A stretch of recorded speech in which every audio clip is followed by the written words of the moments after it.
of acknowledging the traditional custodians, it makes me always think about being mindful of and respectful to my own elders. And I was about to show you a picture of my own elder, but there's all these strange little symbols and I don't understand any of them, but it looks as though help is on the way. I need to get it up. Oh. Sorry, you did show me that. That's my mother, Isa May Wilson, at the age of 92. She turns 95 this month, which might seem young to one or two of you, but every year that we have her, we find her more precious and wonderful. And in her arms, her name's Isa May Wilson, in her arms is her newly born great-granddaughter, who's called Anna Isa May. So it's a gorgeous picture to have. I showed it once at a dental conference. And the speaker after me said that that picture really encapsulates the entire history of dental services in Victoria. Partly because neither mum nor the baby got seen.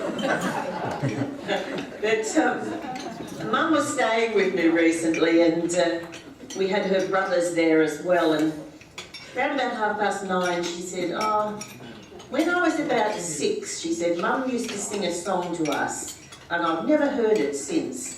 It was called Oft in the Stilly Night." So I said, "What night, Mum?" She said, "Stilly, you know, just before you go to sleep." So I thought, gee, I meant to look this song up for her, but I keep, busy, I forget. However, I suddenly realised that on my phone I've got Google. So I typed in Oft in the Stilly Night, and first up I got the entire Royal Highland Band playing the song for the Queen Mother's funeral. Then I found a vocal version with Sir John McCormack. And I held it up for Mum, and she first of all she stared at the phone as if to say, how on earth can you get music out of that thing? But then she listened to it and her eyes lit up, and her eyes are really very beautiful at the moment. My doctor friends tells me it's because the pigmentation breaks down, but I prefer a more romantic version of that. Her eyes lit up, she looked really beautiful. She said, "Yes, that's it, I never thought I'd hear it again." And her brothers all came in close and said, "Did Mum used to sing that to us?" And she said, "Yes." And I thought, gosh, 86 years ago, my grandmother sang that song to her 10 children, 9 girls, 1 boy, in a little wooden shack in Coleraine, and now I can get it on my phone. So if you want any evidence that we live in a very, very different world technologically now than we used to, I think it's contained in that story. When I was the Health Services Commissioner, Mum and I got a call, and we got a call from her family in Coleraine to say that my uncle had had a cerebral hemorrhage playing ping pong at the Casterton Town Hall. We go out in style in our family. So they flew in by air ambulance to St Vincent's here in Melbourne. And the family were calling to say, "Look, can you please go up to the hospital and find out what's going on, because we can't come to Melbourne. We're hillbillies, we're country folk, we get lost every time we come to Melbourne. So can you please report back for us?" So we went up to the hospital, and there was poor old Uncle Bill lying there in a coma. And I thought, well, we can just stand here staring at him, or we can talk to him. Because you hear these stories about people saying they heard what was going on when they were in a coma, but I thought more it would be a comfort for Mum to talk to her brother rather than just stare at him. So I tried to set a good example, and I said, "Hello, Uncle Bill, I'm Beth, I'm your niece, Uncle Bill. Here's your sister Isa, she's come all the way up from Hastings to see you, Uncle Bill." And I said, "Come on, Mum, come and talk to Uncle Bill." And Mum wouldn't. And she got all kind of jumpy. And so I took her away from the bedside, which is how I taught people when I was Health Services Commissioner. Don't have your rows around the bed, go elsewhere. And I said, "Mum, what's wrong? Why won't you speak to Uncle Bill?" She said, "It's Uncle Alan."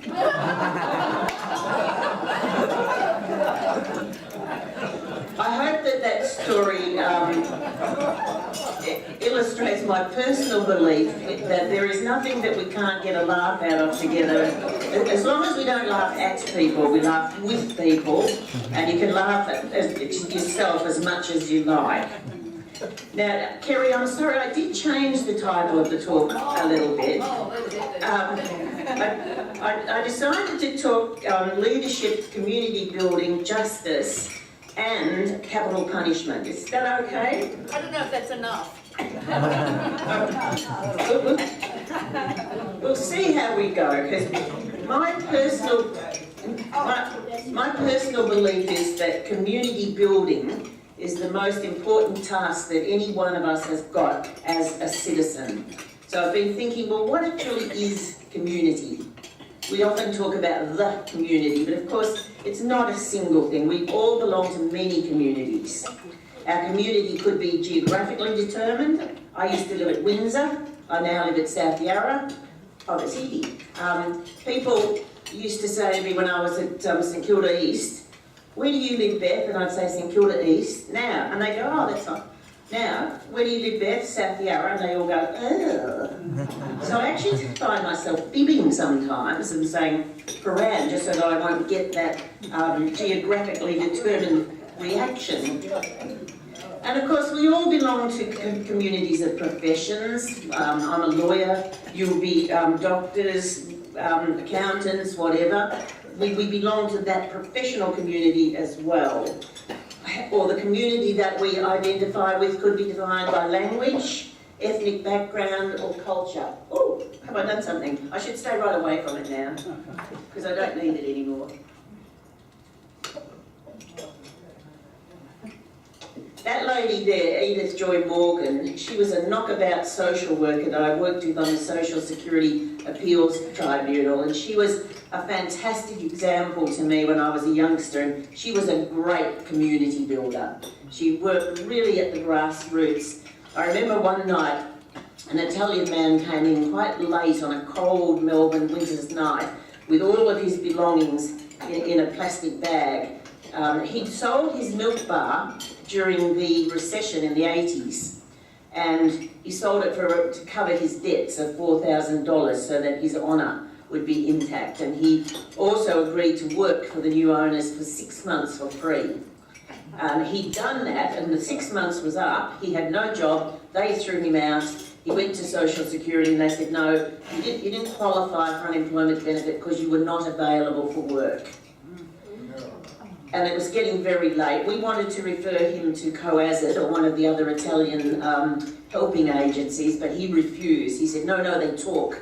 One day I will get my honour back, and I don't want people talking about me. So we sent him outside for a while. We decided what to do, and Edie Morgan, with her hands shaking, got $20 out of her purse and put it in an envelope. And I was young and foolish, so I said, oh, Edie, we're not supposed to do that, that's unprofessional. She said, I will not see that man leave this room tonight without the price of a drink in his pocket. And I said, oh, all right, Edie, well, I'll match you. So I said, don't tell Rachel. And for 10 years, we've got this Christmas card to Bethia, Wilson, and 2 other ladies who helped me. I will never forget you. After the 10th year, there were 2 restaurant stamps in the on the card. So he did what he said he would. He got his honour back, and he re-established himself. I walked by one of his little cafes and peered in one day, and there he was working away. But I behaved professionally, and I just went my merry way. But I didn't mean to digress about that. But I think that's community building as well. It needs a lot of compassion built in, and being a leader, being strong enough to exercise that compassion and not just do what you think you're supposed to do. Anyway, I was talking about this concept of community. Of course, in Australia, we're blessed by having a great diversity of people from all over the world. So it can be quite a challenge for leaders to ensure that we live united in diversity. So respecting diversity, but having common principles that respect justice and liberty. And of course, the key to bringing together people is good leadership. It's absolutely vital. And leadership, what is it? It can, you can come to work, do your job, get your pay, go home, or you can come to work and bring with it or bring to your community that extra special little thing that makes a big difference in people's lives. I was in Benalla. It was the nursing awards, and the nurses were all being given awards for doing particular courses or passing particular, it might just be a first aid course, for example. Anyway, one young woman came up to get her recognition. You're right there, darling? You can have a little bit of a rest if you want. Just the crumbs. Just the crumbs. Crumbs get you every time, don't they? Anyway, I was at Benalla sitting next to the Director of Nursing, and this young woman got up to receive her award. She'd just become a fully qualified registered Division 1 nurse. And the Don was so proud. Her eyes were glistening, and she whispered in my ear, she said, "Beth, she used to be our cleaning lady." So her boss had sat her down and said, "How do you see your future? Have you considered being a nurse?" And the young woman said, "Never in my wildest dreams. No one in our family's ever been a professional." But she's now a professional nurse because of great leadership. It's made a big difference to the town because they've got a fantastic nurse who will stay there because she is local, and it's also changed her life. So leadership can't be underestimated, and of course in a diverse society such as Australia there will be plenty of different points of view, and I'm going to speak a little bit about capital punishment because I know that it's on everyone's minds at the moment as those two young men are moved today to the island of execution. I'm not for 1 minute trying to forgive what they did. There'll be people in this room who've got children or grandchildren who've been affected by the scourge of drugs, but I think that Australia has made it very clear that we do not support capital punishment. Not everybody, but I think there is at least a consensus on that. When I was 18 years of age, on the 3rd of February 1967, Ronald Ryan was hanged at Pentridge Prison. There were thousands of people outside those grim prison gates protesting, led by church leaders, Barry Jones and the ALP, lawyers and ordinary Australians. The Premier at the time, Henry Bolte, he wanted that hanging to go ahead. He was desperate for it. He thought there were votes in it.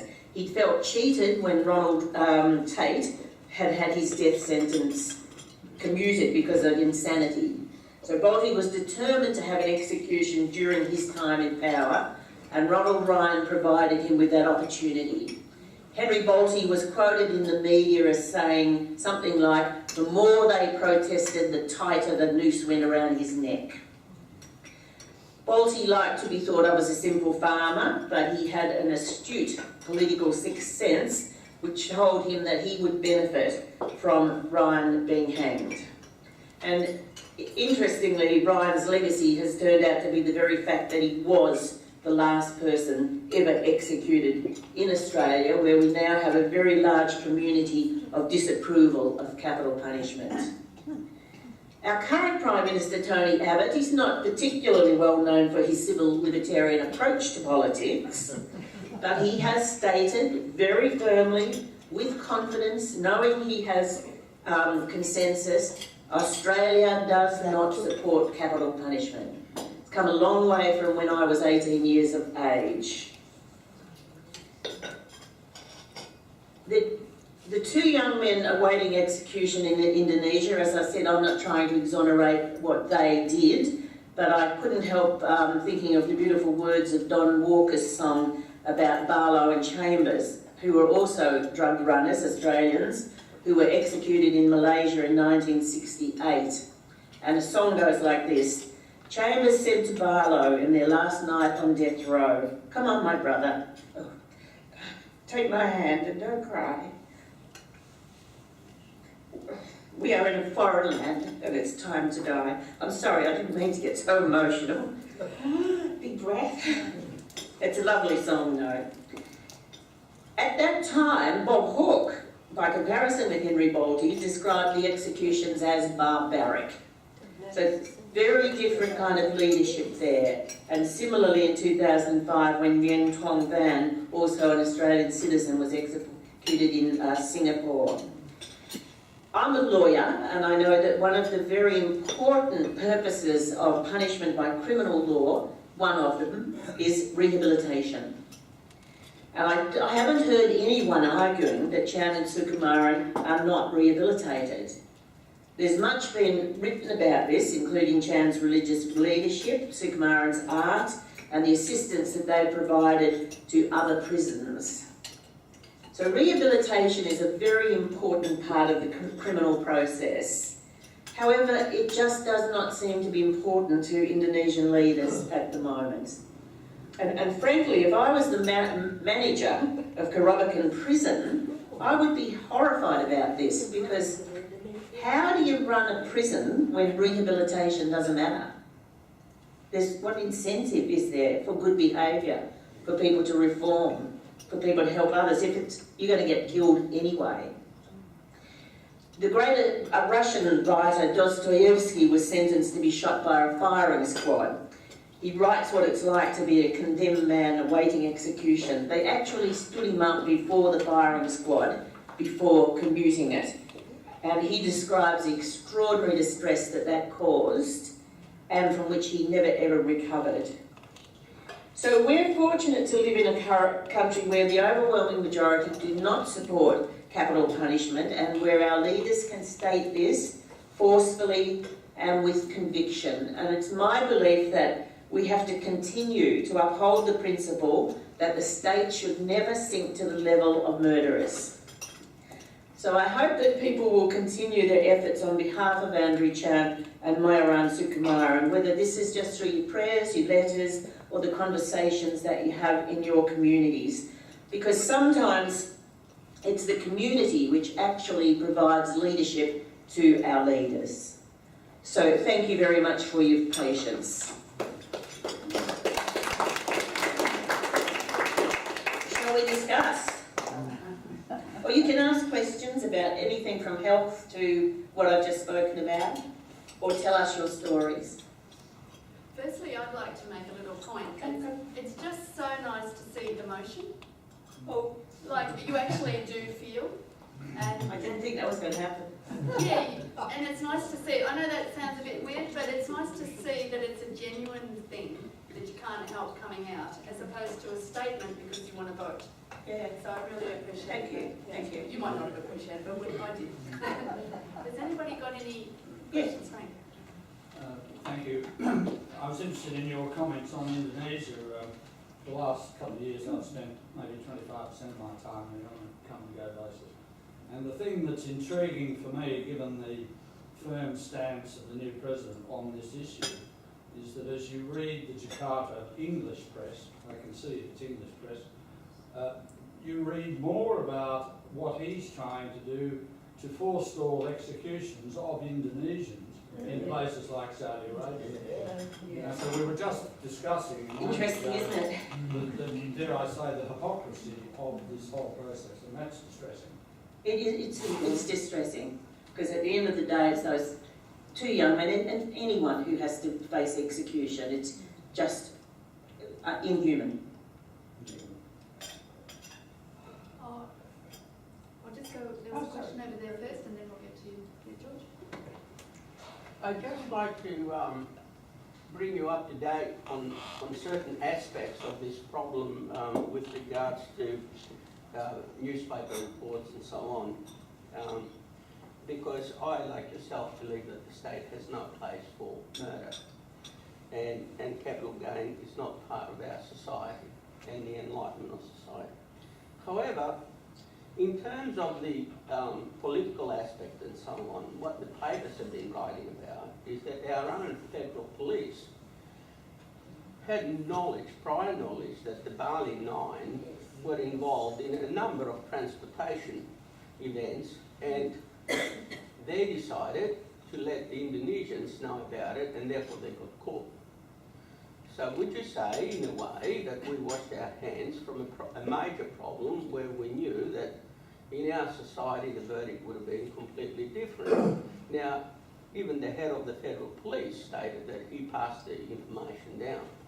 So when we have this sort of feel-good factor about what the Indonesians are doing, we actually push the problem in that area. Meg, perhaps you'd like to comment? Yeah, look, it's a good point you're making, and I've thought a lot about this.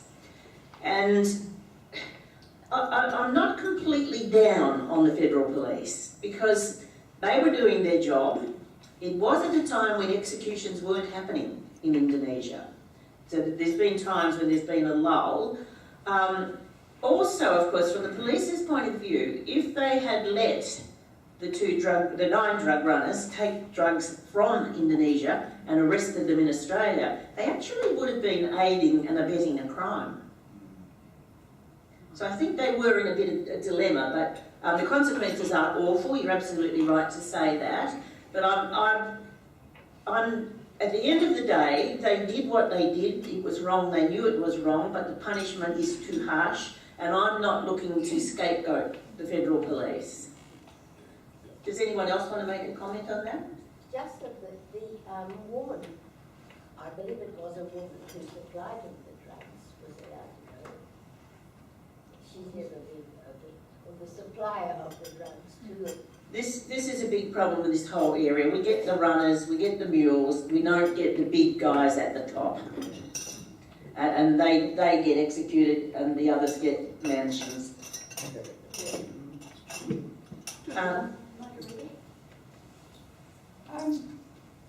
I'm trying to sort of organise my thoughts on this, because I'd like to hear your opinion.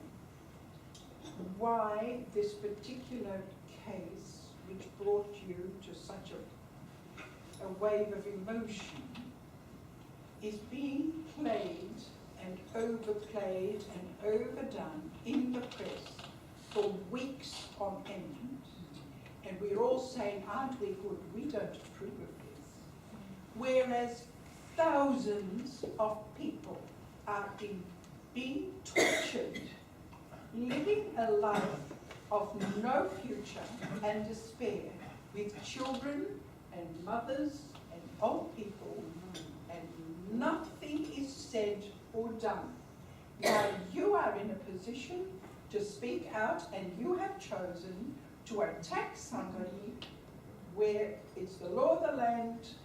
You wouldn't like Indonesia coming in here and saying, oh, you mustn't do that because it's against our law. That's just hypocrisy to my mind. And I feel very, very strongly about that. Having been a refugee myself. Thank you. Okay, I'll try and unpick that, because it's some really good points that you're making. I don't think it's just this episode of capital punishment that's had intense media. Certainly happened at the time of Ronald Reagan. Certainly happened at the time of Barlow and Chambers. Everyone that I can remember. It's the law, okay? We live in a country, luckily, that has the rule of law. And if the law at a time is like that, that's all we can do, right? No, because the law evolves. It's a living thing, and it changes over time, as I was trying to explain, from Bolte's time until now.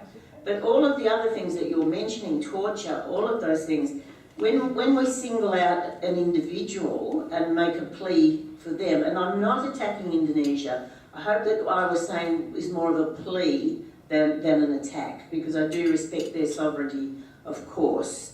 But I think whenever we stand up for anyone, we stand up for everyone who's oppressed. And there is a lot of work being done at the international level, and continues to be done, to assist anyone. I'm a member of Amnesty International. They work tirelessly the whole time to try and do something for anyone who's incarcerated and tortured and forgotten otherwise. So I don't think we're at odds. I think that it's all part of the same problem.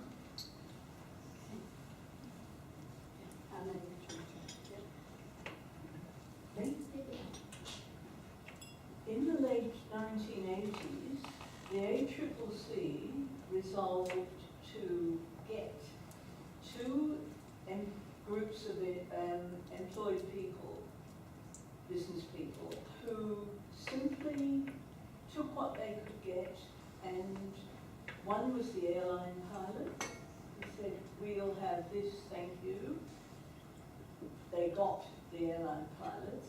The other was the medical practitioners, who can charge whatever they like over the Medicare benefit.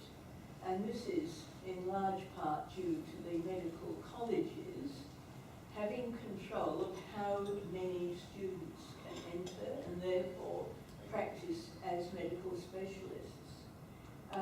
As a health services commissioner, as you were for many years, do you think we can ever bring the medical practitioners to heel? And how can this be done? A very good start would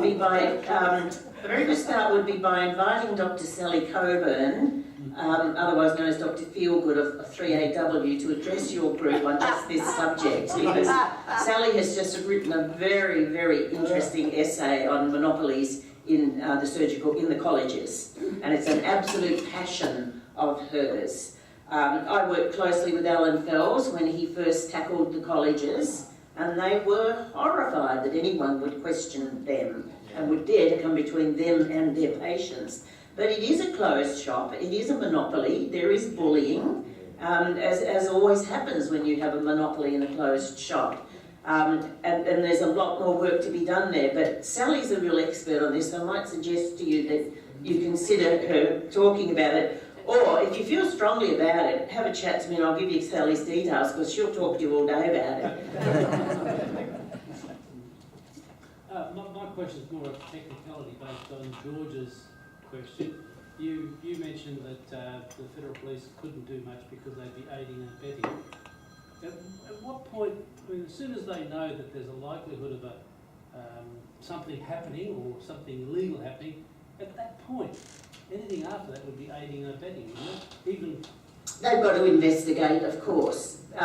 Generally, I guess the police are investigating up to the point where they've got a sufficient investigation to support a prosecution. But that's a huge problem in policing. Do you let someone go ahead and hurt people so that you get a prosecution? At what stage do you intervene? We're seeing that with the terrorism debate at the moment. It's a real difficulty in policing. But you can't stand back and allow a crime to happen just so that you get a better sentence. It's always a balancing act. Policing is very difficult. Seems to me that the worst punishment these two have had is the uncertainty. Yeah. If right at the start it said, you've broken the laws of this country, bang, you're dead tomorrow. But for 10 years it's dragged on and it's become an absolute media frenzy in the last few weeks. And I have no idea what's going on in the Indonesian press, but I would think if I were in their position, not knowing whether it's tomorrow, the day after, next week, next month, why don't they just get it over with? Because it's this horrible uncertainty of anticipation. I agree, the uncertainty is terrible, and that's what Dostoevsky writes about. On the other hand, I don't want to see people popped off straight away anyway, because that's not exactly rehabilitative either. As to your point about the media in Indonesia, Frank, can you tell us anything more about that? Well, I mean, I'm quick to say that I read the English media only because I have no Bahasa, but I think the man in the street in Indonesia is not too interested in this process. And further to that, the man in the street in Indonesia is much accustomed to things dragging on for 10 years. That's the way social life is lived and the way business is done in Indonesia. So there's nothing extraordinary about this, given the uncertainty that's associated with it. We hear a lot about anti-Australian sentiment in Indonesia because of this. Have you encountered any evidence of that? No. And of course there are Indonesians going to the island to be executed as well. Right, plus other nationalities. Yeah, but I think that to answer the lady down here, I think we are nonetheless justified in taking on particular cases and arguing for those, even if there are other people who are also suffering. Because if you don't do anything, you just get paralysed. one of your topics, I believe, was leadership. And one of the things that is totally lacking in this community is leadership of the young to choose take their God-given choice and say no to the drug industry. Now, why isn't there a great deal more publicity along those lines? And why aren't some of our bishops and politicians and all sorts of other leaders standing up and saying, before you get involved, step back? Yeah, the drug scourge is awful. I once said to a senior psychiatrist, what do you think about the argument for legalising drugs? So you take away the crime, all the money that we spend. He said, Beth, if you gave me 1/100th of the budget that we spend on fighting crime every year, I would give you the world's best rehabilitation service ever seen. But you're going back to why start them in the first place. Rehabilitation, I'm talking about teaching the young to make sensible choices in Yes, yeah. this area and in every other area. I work for the Mental Health Tribunal part-time these days, and we see people with schizophrenia and other serious mental illnesses. And what I'm noticing this time around is the incredible impact on people with mental illness of ice. Yeah. It is just horrendous. I mean, at least with the marijuana, they just kind of went, "Oh, what's the matter with you, baby?" But they get violent and angry. And so we, as a community, have to get together and work much, much harder to stop this. There's no one answer. Is this a chicken and an egg thing? Which does come first, the drug or the psychosis? Well, the drug-induced psychosis is a much overused diagnosis, I think. It's a convenient one, and it's very difficult to know with particular patients whether, in fact, they took the drugs because they had a mental illness and they were self-medicating, or they became psychotic. There's a young man before the courts at the moment. His lawyers are arguing drug-induced psychosis because he's charged with killing the homeless person under the bridge. I don't know clinically the answer to your question. I'm very interested in observing how it's been used in the law, in criminal cases, and how much it's being overused as a diagnosis. People don't like being labelled as schizophrenic for good reason, and they often prefer drug-induced psychosis. And a lot of psychiatrists prefer drug-induced psychosis as an early diagnosis because they're not quite sure how it's going to develop. If it's just drug-induced, it should go away when they've been taken off the drugs. But in fact, with a lot of people, there'll still be an underlying mental illness. But I'm not a clinician, so maybe your third next guest should be a psychiatrist. I've got 3 questions. 1, 2, 3. Mine's just a comment. I hear what you're saying in terms of an ongoing need to have an international commitment and an international struggle against the principle that no state has the right to take away the life of any of its citizens, regardless of the crime. And if I applied that to Northern Ireland, had the principle of capital punishment been available in the UK, a number of the people in Northern Ireland who are currently at the forefront of our peace process would have been executed had the UK government had that principle. Wow, that's really interesting. I'm just coming to the gruelling end of the long, narrow road to the north. Oh, God. It's brilliantly written. It's really important, but gosh, it's hard going. And I'm now at the part of the book of what happened to these people long after the war and what kinds of positions did they end up in. And the chapters where all of the Japanese are being executed by the, sorry, not all of the Japanese, but some Japanese who are in charge of POWs are being executed. And the injustice of it all, it's actually the Koreans who took most of the punishment, and a lot of the high-up generals and Japanese people went on to have great careers, as so often happens. The parallels between what you were saying and reading that book is fascinating. I'm struggling a bit like Margarita in how to put this back to the basic case we were talking about. I am getting tired of both parties, major parties when in government, playing what I consider consular favouritism, that because it suits them and is a popular cause, and the media has played along with that popular cause stream, an awful lot of consular time goes to these people. Now, a few days ago, David Hicks, there's a young man in Bulgaria who's not getting any cultural support that I can think of, and who seems to have some case for it. David Hicks wrote very well recently Yeah, I read that. about what had affected him and the way it had affected him. He was simply scapegoated so that our government could be popular with the US and popular with a very simplified presentation of what was happening in Afghanistan, about which we are deplorably ignorant anyway, Yeah. culturally in particular. And yet, for some people, consular favouritism works, and for others, especially as I say, if the media doesn't go along with it, they can get lost. Yes, absolutely. But I don't think that's an argument for not making a plea for individuals.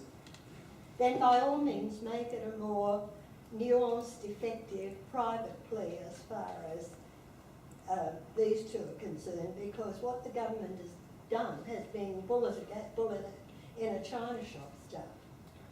Yes. I don't know. I don't know what would have worked, what wouldn't have.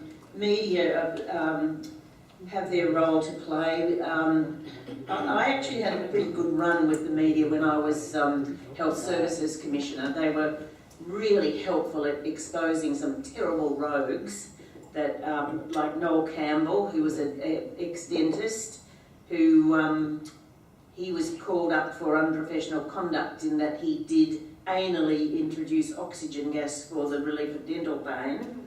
And the only way I could stop people like that was by working with people like A Current Affair, which is a sensationalist show, but they were great at handling those kinds of people. Consular, what was the word? Consular? Favouritism. Yeah, I mean, directed by the government, clearly. yeah, well, it's a really interesting concept, and I started by pointing out how Henry Bolte used Ronald Ryan to do just that, to further his cause, because he knew at that time the Australian public wanted that hanging. Yeah, and I can remember my father saying to me, if they had a public hanging at the MCG tomorrow, thousands would turn out to see it. Well, this is it. If you can't rely on being treated as an equal citizen when you're abroad under the protection of your government, where do you go?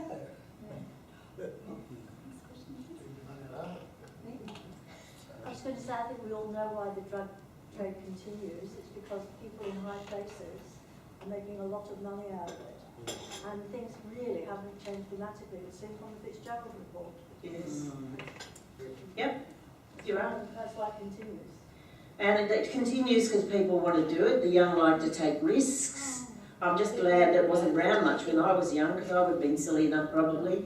Marijuana was just really turning up on the scene when I was a young, impressionable teenager. And I was rather fond of beer at that time, which probably wouldn't do me much good in the long term, but the stuff is just poured onto the markets, and it is just so easy to get. And so much money to be made out of it. Lots of money to be made out of it, and huge intimidation and fear. And people at the top never get caught. No. Look, as usual, you guys provide an amazing array of questions and perspectives, and I appreciate it, I really do. I'd like to welcome to the podium Mr. Keith Rowell, Councillor on our board, and ex-District Governor of Rotary. One of the things we've been grappling with as the Council of Graduate Union is how can we make membership of this organisation really valuable. One of the things we discussed was having speakers like Beth, who not everyone can get to hear. And last week, as Kerry said, we had Lee Bennett from the Graduate School of Education, a remarkable woman doing some wonderful work in education. And you've just heard what Beth has achieved over her time, over a number of years. I just wanted to reflect on a couple of points. I've got to give away a secret, Beth. I used to be on the selection committee for the Monash Distinguished Alumni Committee. And back in 2002, we didn't have, I never met Beth before tonight, but we had these wonderful CVs come in from people who were recommended by their peers for true, outstanding professional achievement and wonderful personal qualities. And I don't think it's been mentioned, but Beth was actually awarded the Distinguished Alumni Award at Monash University in 2002, and I can see why that was done. So I'm just relieved that you, in person... Great selection. Anyway, the things that you talked about, community building at the start, I had to smile. When I was here at Melbourne University in the 60s, Sir George Payton was the Vice-Chancellor or Chancellor, one of the two. Vice.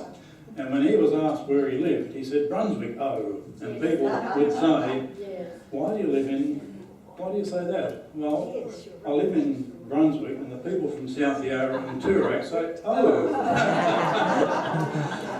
And bringing it up to date, I have to admit I'm an Essendon tragic. When I tell people who I support in football, I say Essendon and they say, oh. So life moves on. I love the way you talked about how we need, leaders need a lot of compassion, how we must respect diversity. Good leadership brings people together. I love the story of that cleaning lady who became a nurse in Benalla Hospital. That just shows what leadership and inspiration can do. And then, of course, we talked at length about the capital punishment area. In a previous life, when I was working in executive selection and change management, I came across a remarkable lady. I'd love to have her speak, but she's based in San Francisco, called Mimi Silbert. And there's something called the Delancey Street Foundation. I don't know whether you've heard about it. Hasn't received much publicity, but the Delancey Street Foundation is trying to do something about rehabilitating serial offenders. Recidivism is just enormous in the USA. I think 2/3 of criminals are back on the streets repeating their offences as soon as they get out. If you want to do a search on the internet, just do a search on Delancey Street, D-E-L-A-N-C-E-Y, and I think it's a wonderful model. This place has got a 95% success rate. People who go through the Delancey Street Centre don't re-offend, and I think it's just a pity we don't have those sort of models in other parts of the world. But we do have here in Victoria a thing called Women and Mentoring, and I'm on the board. And what we do is the police or the magistrates let us know when a woman is charged with a criminal offence, and we match them up with a trained mentor who assists them to get to court, to make sure they go to their meetings, and hopefully to keep them out of jail and to not re-offend. So if you ever feel like you're supporting Wham, get in touch with me. No, thank you. We should get an article in one of our next publications. I think I've spoken for long enough. It really has been another wonderful monthly luncheon. So on behalf of our members, on behalf of Kerry, on behalf of the council, thank you very much for coming along, Beth, and telling us about some of your experiences in life. I love the heading, learning, leadership, leaving and laughing. And of course you talk about laughing with people. We've been talking about a pretty serious topic today, but at the end of the day I think we can all laugh and enjoy each other's company. So thank you again, and we have a small presentation.